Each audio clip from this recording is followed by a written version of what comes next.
భారతంలో చిన్న కథలు. రచయిత ప్రయాగ రామకృష్ణ. తరువాతి భాగం. ధర్మ సూక్ష్మం. పూర్వం త్రేతా ద్వాపర యుగాల సంధిలో ప్రజలు చేసిన పాపాల వల్ల వర్షాలు లేక 12 ఏళ్ల పాటు కరువు సంభవించింది. భూమి బీటలు వారింది. ఏరులు, చెరువులు, కుంటలు ఎండిపోయాయి. వ్యవసాయపు పనులు మందగించాయి. చెట్లు, లతలు పసివాడిపోయాయి. పశువులు మేత లేక చచ్చిపోయాయి. రాజులు ధర్మం తప్పి ప్రజల ధనధాన్యాల్ని లాక్కున్నారు. యాగాలు, దేవతార్చనలు కుంటుబడ్డాయి. వర్ణాశ్రమ ధర్మాలు తప్పిపోయాయి. తినటానికి తిండి లేక జనులంతా మలమల మానసాగారు. ఎక్కడ చూసిన శవాల గుట్టలతో ఘోరంగా ఉంది. ఆ సమయంలో ఒకసారి విశ్వామిత్ర మహాముని ఆకలికి ఓర్చుకోలేక తిండి కోసం యాచించి ఎక్కడా దొరకక ఆకలి దప్పులతో తల్లడిల్లిపోయాడు. కొంచెం దూరం అలాగే వెళ్ళేసరికి అక్కడ కొన్ని పూరి గుడిసెలు కనిపించాయి. చుట్టూరా పశువుల ఎముకల గుట్టలు, కుక్కల పొరలు. పరమ అసహ్యంగా ఉంది.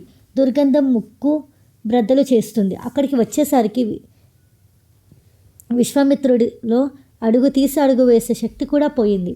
కుప్ప కూలిపోయాడు.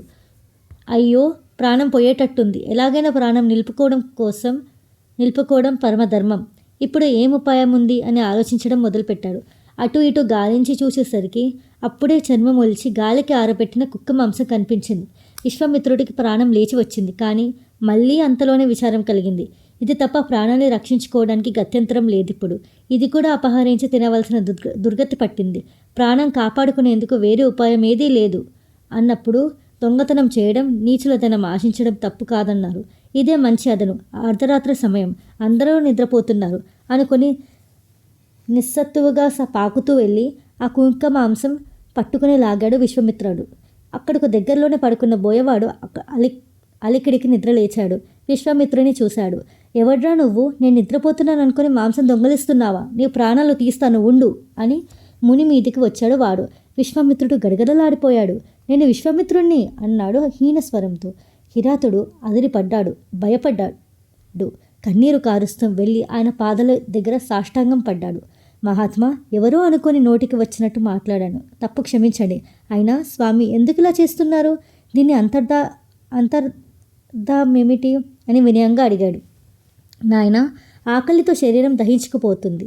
పాపమని తెలిసి కూడా గత్యంతరం లేక ఆ ప్రాణం రక్షించుకోవడానికి ఈ కుక్క మాంసం దొంగలించబోయాను అన్నాడు విశ్వామిత్రుడు. అయ్యో, మృగాలన్నిటిలో నీచమైనది కుక్క. దీని మాంసం తిని ధర్మహాని ఎందుకు తెచ్చుకుంటారు? మరో మార్గం వెతుక్కోండి మహాత్మా అన్నాడు బోయ. ప్రాణం నిలబెట్టుకోవడం కోసం ఏం చేసిన ధర్మమే. అదిగాక సర్వభక్షకుడైన అగ్నిహోత్రుడు నాలో ఉన్నాడు. అగ్నిస్పర్శతో సర్వదోషాలు నశిస్తాయి. బతికి ఉంటే తపస్సు వల్ల, విద్య వల్ల పాపం పోగొట్టుకుంటాను. ఈ మాంసం ఇప్పుడు నా ప్రాణాధారం. నువ్వెన్ని చెప్పినా తినక మానను అన్నాడు. ఇది చాలా నీచం స్వామి అన్నాడు కిరాతుడు మళ్ళీ. అగస్త్యుడు రాక్షస మాంసం తిన్నాడు. అంత మాత్రం చేత ఆయన తేజస్సు పెంపు నశించాయా? నా ఆత్మ బ్రహ్మజ్ఞానం కలది. అందుచేత నేను ఈ మాంసం తినడం వల్ల నాకు ఏ పాపము ఉండదు. నువ్వు మాత్రం నాకు అడ్డు రాకు అన్నాడు విశ్వామిత్రుడు. అయ్యా, మాంసం పోతుందని చింతలేదు నాకు. ఈ పని వల్ల మీకు తేజోహాని కలుగుతుందని దిగులుగా ఉంది అన్నాడు బోయ. నాయనా, నీకు నా మీద దయ అనేది ఉంటే ఈ మాంసాన్ని నువ్వే నాకు ఆహారంగా ఇచ్చి ప్రాణం నిలబెట్టుకొని పుణ్యం కట్టుకో. దానివల్ల నాకు దొంగతనం చేయవలసిన అవసరము ఉండదు అన్నాడు ముని. అయ్యా, మహిమాన్విత పుణ్య దీప్తుడవు నువ్వు. నీచుడైన నా దగ్గర నుంచి ఏదైనా యాచించడం నాకు భయంగా ఉంది స్వామి. ఇష్టం వచ్చినట్టు చెయ్యండి అంటూ బోయ కుక్క మాంసం ఇచ్చేశాడు. దాన్ని తిని ప్రాణం నిలుపుకొని వెళ్ళిపోయాడు విశ్వామిత్రుడు. తర్వాత ఇంద్రుడు కరువు తీరేలా వర్షించాడు. విశ్వామిత్రుడు నియమంతో తపస్సు చేసి తన దోషాన్ని పోగొట్టుకున్నాడు. కనుక ఆపద సమయాలలో అనుసరించదగిన ధర్మాలు సాధారణ ధర్మాలకు భిన్నంగా ఉంటాయని తెలుసుకోవాలి.